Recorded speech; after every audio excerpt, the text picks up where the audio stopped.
sông hàng mũi thế còn kề ý về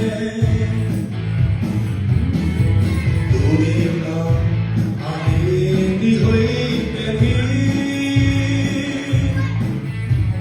xin chào nàng mà đi hương không về khó về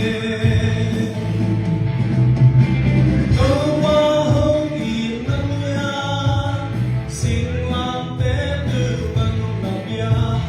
biết say tóc yến sân sân hát với anh đi về nhà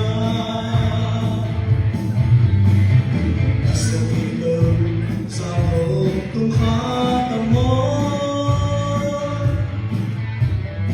đã em một hoàng á miên không đeo đi thi đã bay đầu hàng đã khê không kín thì má đã biên in khoa hồng xa